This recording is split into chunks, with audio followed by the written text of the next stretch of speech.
네, 오늘 함께 살펴보고자 하는 본문 말씀 열왕기하 7장 1절로 10절 말씀입니다. 이 구절 겉으로 보기엔 그냥 아람 군대가 도망갔다. 복음 전도와는 전혀 상관없는 구절처럼 보입니다만은 자세히 들여다보면 복음 전도의 중요한 메시지가 담겨 있는 구절이라는 것을 발견하게 됩니다. 먼저 오늘 본문 말씀이 엘리사 선지자의 축복으로 시작한다는 것에 주목했으면 합니다. 그래서 1절을 보시면요. 엘리사가 이르되 여호와의 말씀을 들을지어다.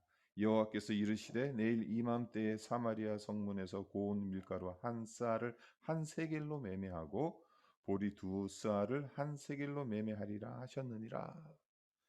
엘리사 선지자가 하나님의 말씀을 받았어요. 그 받은 말씀을 이제 사마리아 성 안에 있는 사람들에게 전합니다. 하나님께서 주신 말씀이 뭐냐? 내일 이맘때에 사마리아 성문에서 고운 밀가루 한 쌀을 한 세겔 그리고 보리 두 수알을 한 세겔로 매매할 수 있게 된다. 한 쌀, 오늘날로 환산하자면 오늘날 우리가 잘 알고 있는 미터법으로 환산하자면 7.6리터입니다. 그리고 한 세겔은 12g이에요. 이 당시 썼던 그 동전이 은화였으니까 은화 12g입니다. 따라서 내일 이맘때가 되면 고운 밀가루 7.6리터를 은하 12g에 그리고 보리 15.2리터를 은하 12g에 구입할 수 있다라는 거예요. 이것을 지금 엘리사 선지자가 사마리아 성 안에 있는 사람들에게 말하고 있는 것입니다. 네, 이 자체만으로도 해도 이 값만 해도요. 그 당시 상황으로는 공짜나 다름없는 아주 저렴한 가격이라고 해요. 그렇기 때문에 사마리아 성 백성들에겐 아주 기쁘고 좋은 소식이라 할 수 있다는 것입니다. 이것이 평상시에 일어난 일이라 하더라도 참 물가가 많이 내려갔네 하고 서민들에게는 상당히 좋은 소식이 되는 거죠. 우리가 코비드로 지금 모든 물가가 다 올라갔어요. 근데 어느 날 갑자기 우리에게도 그냥 우리가 구입할 수 있는 모든 것들이 다 가격이 떨어졌습니다라고 우리 모두가 참 기쁘게 받아들일 수 있지 않겠습니까? 지금 이 소식을 엘리사 선지자가 사마리아 성 안에 있는 사람들에게 전하고 있는 겁니다. 근데 이보다 더 중요한 게 있어요. 그것이 무엇인가 하면 어떤 상황에서 이 소식을 전했냐는 겁니다. 사마리아 성 백성들이 처해 있는 상황은 지금 전쟁 중에 있습니다. 그리고 양식이 떨어져서 언제 굶어 죽을지 모르는 절체절명의 상황이 있어요. 그래서 바로 앞장인 열왕기하 6장에 보면 이 상황을 구체적으로 기술하고 있습니다. 간단히 말씀드리면 이런 내용입니다. 아람 군대가 북이스라엘을 쳐들어왔어요. 그리고 수도인 사마리아 성을 겹겹이 포위했어요. 쥐새끼 한 마리도 빠져나가지 못할 정도로 아주 촘촘히 사마리아 성을 포위합니다. 하루 이틀이 아니고 아주 오랫동안 사마리아 성을 포위합니다. 그러니까 적군이 성을 포위하고 있으니까 밖에 나갈 수가 없겠죠. 쥐새끼 한 마리도 못 나가는데 사람이 어떻게 나가겠습니까? 그러니까 성 밖에 있는 농지에 나가서 농사를 지을 수가 없는 겁니다. 식량을 다른 성읍에서 구입해 올 수도 없는 거예요. 그리고 그러는 사이에 성 안에 비축해 놓았던 양식이 모두 떨어지게 됩니다. 그러니 식료품 값이 천정부지로 뛰어올랐겠죠. 그래서 평소에는 너무 맛이 없어서 식자재로 생각하지도 않은 나귀뼈까지 삶아 먹게 됩니다. 하지만 이것으로 식량 문제가 해결되지 않습니다. 더 끔찍한 일이 일어납니다. 그래서 6장 28절과 29절을 보면 어떤 끔찍한 일이 일어나냐 하면요. 또 이르되 무슨 일이냐 하니 여인이 대답하되 이 여인이 내게 이르기를 내 아들을 내놓아라. 우리가 오늘 먹고 내일은 내 아들을 먹자 하매 우리가 드디어 내 아들을 삶아 먹었더니 이튿날에 내가 그 여인에게 이르되 내 아들을 내놓아라. 우리가 먹으리라 하나 그가 그의 아들을 숨겼나이다 하는지라. 그러니까 북이스라엘 왕이 사마리아 성에 지금 백성들이 어떻게 살고 있는지 살피러 나왔어요. 근데 그중에 백성들이 뭐라고 이야기하냐면 어제는 우리 집 아이를 삶아 먹었습니다. 서로 이웃끼리 약속을 했습니다. 오늘 서로 제비 뽑아서 오늘은 누구 자식을 삶아 먹고 내일은 또 다른 누구의 자식을 삶아 먹고 그렇게 하자고 했는데 제비 뽑아서 어제 우리 자식을 삶아 먹었습니다. 그리고 오늘은 이제 이 이웃집의 자식을 삶아 먹어야 되는데 이 이웃이 아들을 내놓지 않습니다. 숨기고 있습니다. 그 이야기를 왕에게 말하는 겁니다. 얼마나 기가 막힌 일입니까? 부모가 자기 자식을 잡아 먹어야 할 정말 말도 안 되는 기막힌 일이 일어난 겁니다. 식량이 없으니까요. 이런 상황에서 사마리아 성에 있는 사람들에게 무엇이 기쁜 소식이겠습니까? 무엇이 복음이겠습니까? 식량이 넘쳐나서 원 없이 배 터지게 먹을 수 있는 것. 이것이 복음이고 기쁜 소식이지 않겠습니까? 네? 엘리사 선지자가 전하고 있는 소식이 바로 이 소식인 거예요. 자기 자식 잡아먹고 있는 그 와중에 내일 이맘때가 되면 거의 공짜나 다름없이 밀가루나 보리나 이런 것들을 살 수 있다. 그 소식을 전하고 있는 거죠. 자, 이런 소식을 들었으면 어떤 반응을 보여야 하겠습니까? 기뻐해야 정상이지 않겠습니까? 하지만 2절을 보세요. 이 기쁜 소식을 듣고 어떻게 반응하는지 이렇게 말합니다. 그때의 왕이 그의 손에 의지하는 자, 곧 한 장관이 하나님의 사람에게 대답하여 이르되 여호와께서 하늘에 창을 내신들 어찌 이런 일이 있으리요 하더라. 엘리사가 이르되 네가 내 눈으로 보리라 그러나 그것을 먹지는 못하리라 하니라.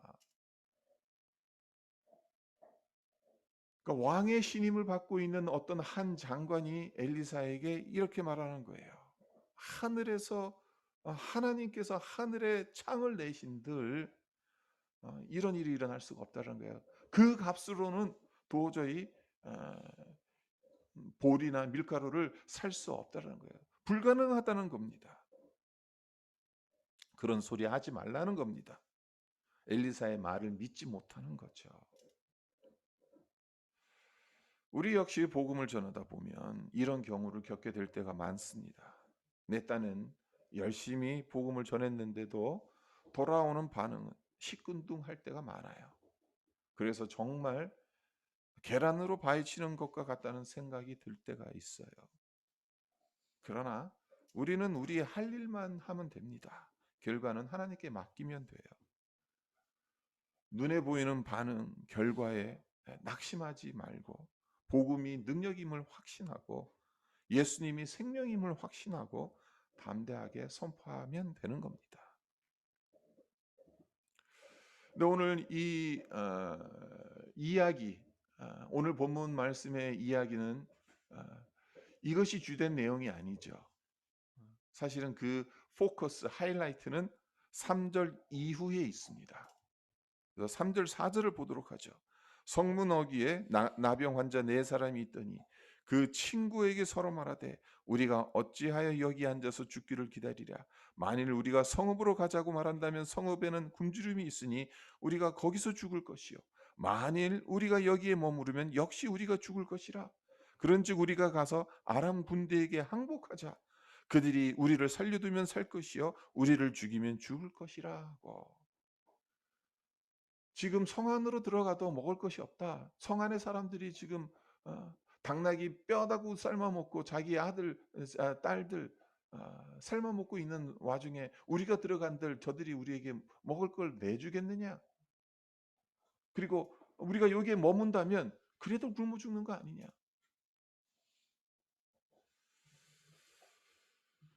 성 안에 있는 사람들도 식량 부족하다고 자식을 잡아먹는 상황인데 그 안에 들어간들 무슨 뾰족한 수가 있을 것이며, 그렇다고 해서 여기에 마냥 성 어귀에 있는다고 해서 누가 우리에게 먹을 걸 갖다 주지도 않을 것이다. 그러니 차라리 우리 아람 군대에 가서 항복하자. 저들이 우리를 죽이면 그냥 죽을 수밖에 없는 거고, 저들이 살려주면 그래도 저들이 살려준다는 것은 우리에게 먹을 것을 주는 것 아니겠느냐.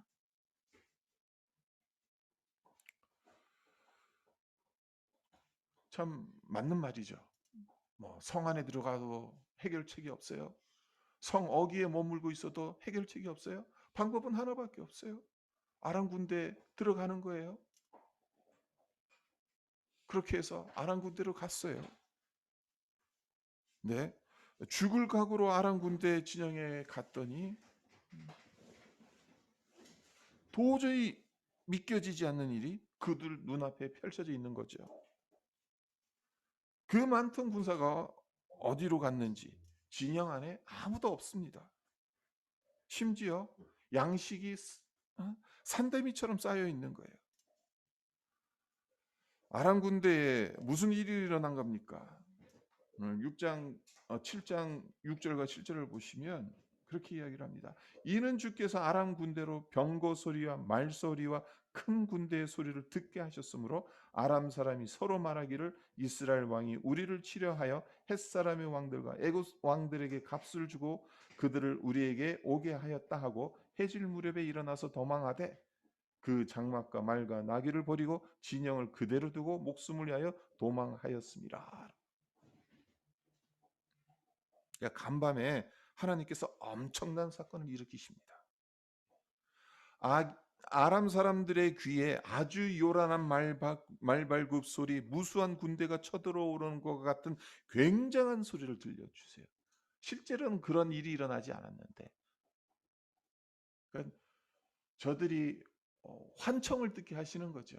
그냥 여기저기서 말발굽 소리가 들려오고 군사들이 그냥 발을 서로 진격해오는 그런 소리를 저들 귀에 들리게끔 하는 겁니다. 그러니까 아람 군사들이 이 소리를 듣고 어떻게 생각하냐면 큰일 났다는 거예요. 북이스라엘 왕국의 왕이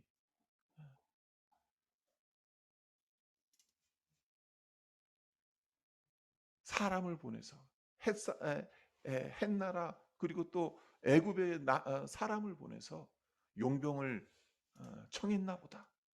그래서 용병이 지금 이들을 구하기 위해서 지금 우리에게로 오고 있나 보다. 그렇게 오해하고 모든 걸 내버려 두고 그냥 걸음아 나 살려라 하고 목숨을 위해서 자기 생명 부지하기 위해서 급히 도망을 쳤다.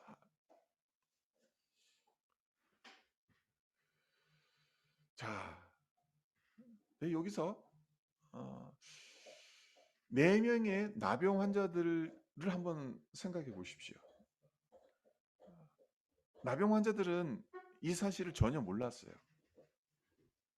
그냥 죽을 각오로 방법이 없으니까, 해결책이 없으니까 성 안에 들어가도 성 밖에 그냥 있어도 굶어 죽기는 매 한 가지니까 딱 한 가지 방법은 아람 군대로 들어가서 항복하는 것밖에 없으니까 그냥 간 거예요. 죽기를 각오하고 간 거예요.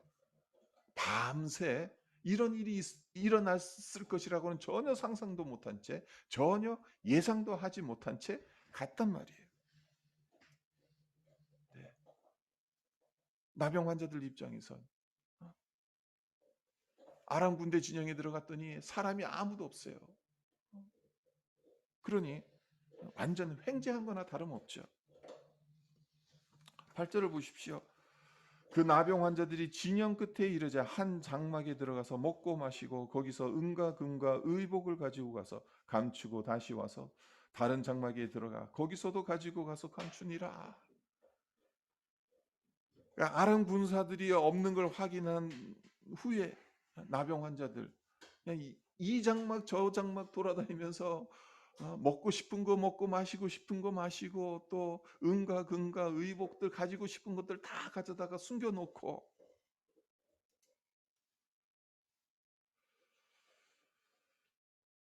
세상 사람들 관점으로 보면 이런 걸 두고 복 받았다, 로또 맞았다, 뭐 그렇게 얘기할 것입니다. 하지만 생각해 보십시오. 성 안의 수많은 백성들은 언제 굶어 죽을지 모르는 극심한 절망과 불안감에 떨고 있는데 나병 환자들은 운이 좋아 횡재했다는 것으로 이 이야기가 종결되었다면 무슨 의미가 있겠습니까? 아무런 의미도 없고 영적 메시지도 없는 이야기에 불과하겠죠. 하지만 이 이야기가 그런 식으로 끝나지 않는다는 겁니다. 네 명의 나병 환자들 처음엔 너무나 배가 고파서 정신없이 먹고 마셨어요. 근데 어느 정도 이제 배가 부르고 정신이 들게 되니까 어떤 생각이 그들의 마음을 사로잡게 되죠. 우리가 이렇게 먹고 마시고 즐기고 있는 동안 저 성 안에 있는 사람들 모두 다 굶주림에 허덕이고 괴로워하고 절망하고 있을 텐데 이런 생각이 딱 들어오는 거예요. 그래서 9절을 보세요. 나병 환자들이 그 친구에게 서로 말하되 우리가 이렇게 해서는 아니 되겠도다. 오늘은 아름다운 소식이 있는 날이거늘 우리가 침묵하고 있도다. 만일 밝은 아침까지 기다리면 벌이 우리에게 미칠지니 이제 떠나 왕궁에 가서 알리자 하고.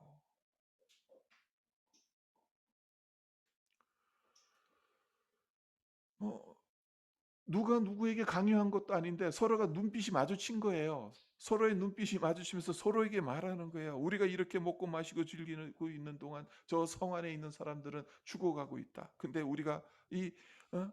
이렇게 해서는 안 되겠지 않냐?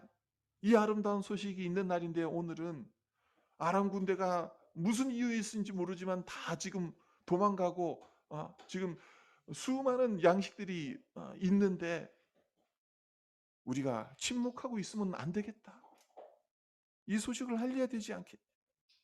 성중의 사람들은 아직 알지 못하는 이 아름다운 소식을 전하지 않으면 죄를 범하는 것이다. 그 말을 합니다. 지금 이 순간에도 사마리아 성중에 있는 사람들은 한 톨의 쌀도 없고 보리도 없어서 자기 자식 삶아 먹지 않으면 안 되는 상황인데 우리만 배부르게 먹고 마신다면 천벌을 받을 것이다. 서로에게 이 말을 하고 있는 거죠.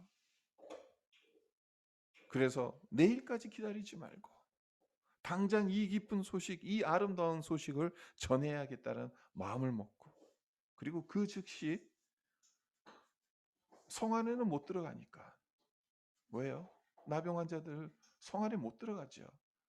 나병 옮길 수 있으니까 성 밖에만 있을 수가 있어요. 그래서 성 안에 못 들어가고 성문을 지키는 문지기에 갑니다. 그리고 이 소식을 알리죠. 10절을 보세요.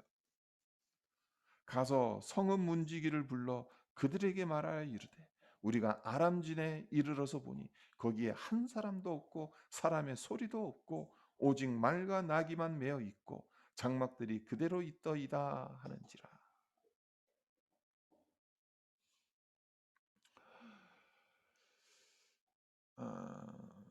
나병 환자들 어찌 보면 일반 백성들에게 참 한이 많았을 거예요. 원한이 있었을 거예요. 뭐전 문둥이들 저것들하고 말도 섞어서는 안 돼. 항상 무시당하고 조롱당하고. 그래서 그냥 뭐 지금 이 널려 있는 양식들, 널려 있는 좋은 것들 그들이 그냥 다 가져도 뭐 상관없을지도 몰라요. 하지만 나병 환자는 그런 마음을 먹지 않았습니다. 지금 성 안에 수많은 사람들이 죽어가고 있다. 그냥 내버려뒀다간 저들이 절망 가운데서 헤어나오지 못하고 있다. 우리가 이 소식을 알려야 된다. 우리가 복음을 전해야 하는 이유 또한 이것 때문이지 않습니까? 세상 사람들이 알지 못하는 기쁜 소식을 우리는 가지고 있습니다. 사마리아 성 안에서 아람 군대에 포위된 채 죽을 날만 기다렸던 사마리아 백성들처럼 이 땅의 모든 사람들 역시 죄와 사탄 마귀에게 포위되어서 꼼짝없이 죽어야 할 줄 알았었는데 실상은 그게 아니라는 거예요.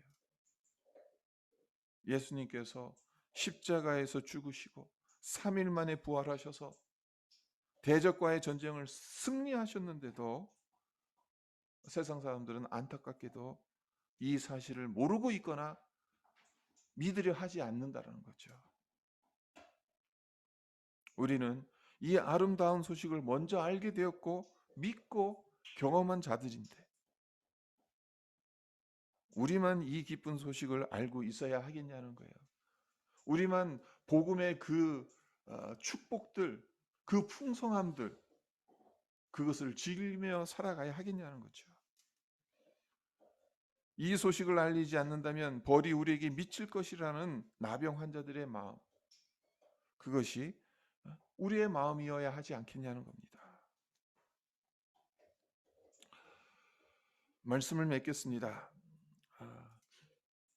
이 땅의 모든 기업들은 자기 회사 제품들 잘 팔리기 위해서 수많은 돈을 들여서 마케팅을 합니다. 광고를 하죠.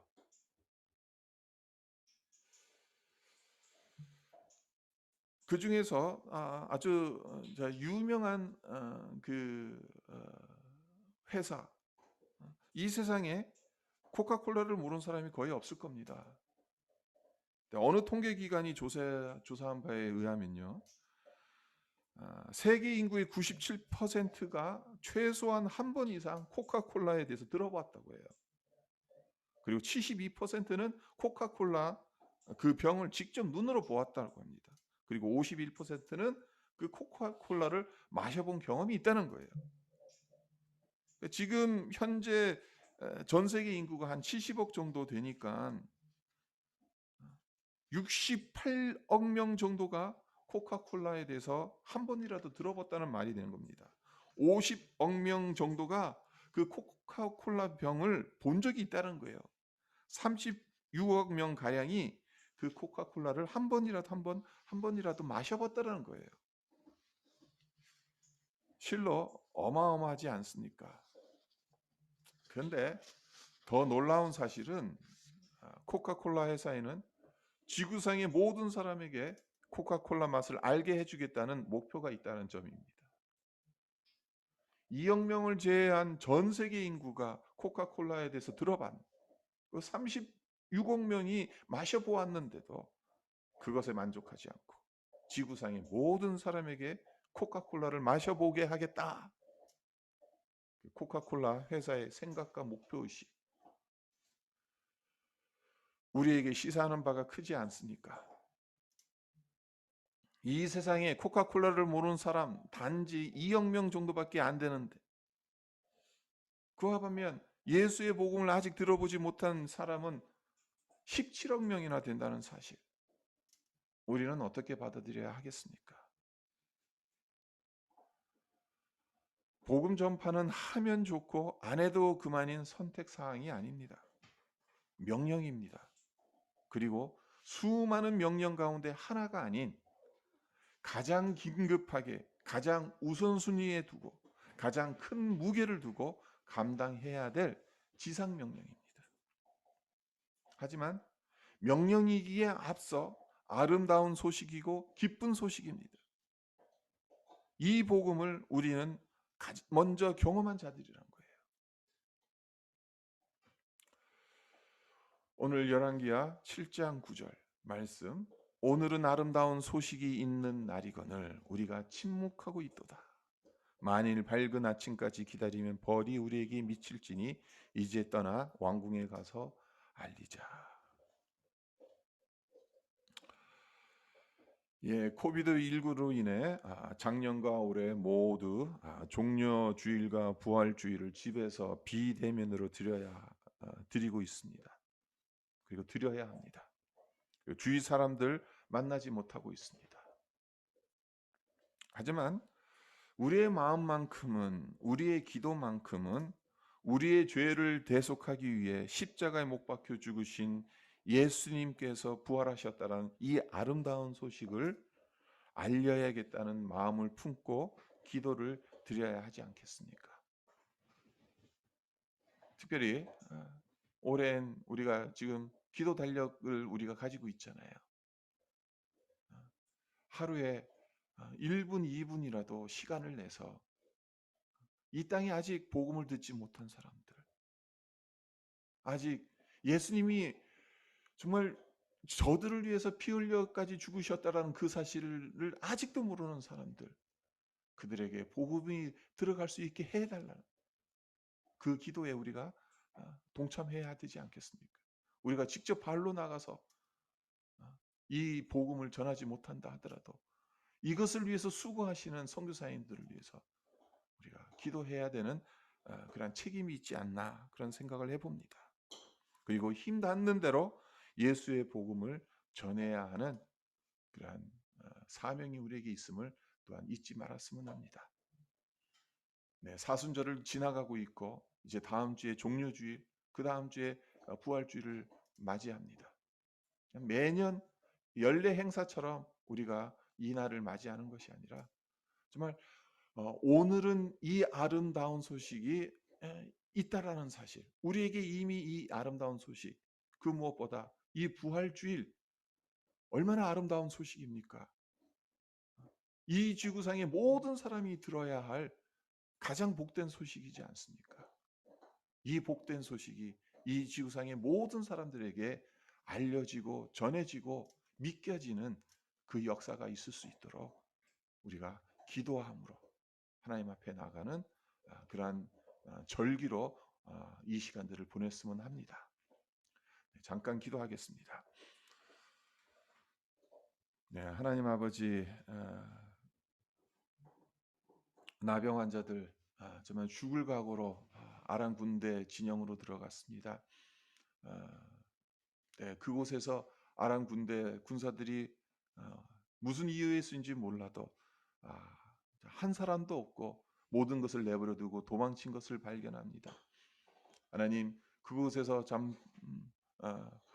먹고 싶은 거 마음대로 먹고 또 마시고 싶은 것들 마음대로 마시고 난 이후에 저들 마음속에 정말 이 아름다운 소식을 성 안에 있는 사람들에게 전하지 않으면 우리에게 벌이 있을 것이다라는 생각에 미치게 됩니다. 그리고 그 즉시 성문지기에게 이 소식을 알리는 것을 우리가 보게 됩니다. 하나님, 우리 역시 정말 죄에 그리고 사탄에 포위되어져서 정말 죽을 수밖에 없는 그런 절망 가운데 놓을 수밖에 없는 인생이었는데 주님께서 그 모든 포위들을 푸시고 십자가의 보혈로 우리를 구원하셨음을 우리가 알고 있지 않습니까? 이 아름다운 소식을 우리가 날마다 누리면서 살아가고 있지 않습니까? 이 복음의 축복 앞에서 우리가 늘 살아가고 있지 않습니까?